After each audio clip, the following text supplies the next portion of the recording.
Today we will talk about Hazrat Uthman ibn Affan radiyallahu ta'ala anhu, the third Caliph of Islam and a close companion of the Prophet Muhammad sallallahu alaihi wasallam. Let's learn about his life, kindness and the lessons we can follow. Hazrat Uthman radiyallahu ta'ala anhu was born into a rich and respected family. He was handsome, kind and very honest. People loved him for his gentle and humble nature. Hazrat Uthman radiyallahu ta'ala anhu accepted Islam early.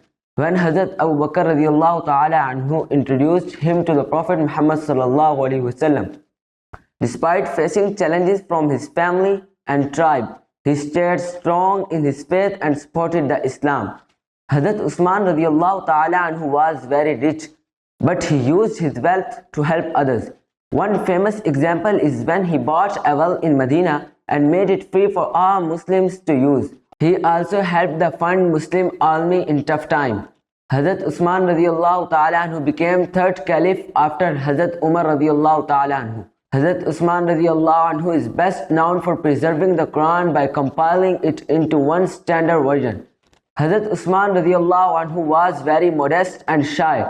Even the Prophet Muhammad sallallahu alaihi wasallam said, "The angels are shy of Uthman."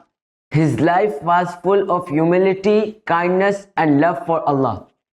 In his later years, some people unfairly opposed him, but he refused them to fight back. Hazrat Uthman radiyallahu ta'ala anhu was martyred while reciting the Quran. His death was great loss for the Muslim community. Thank you very much.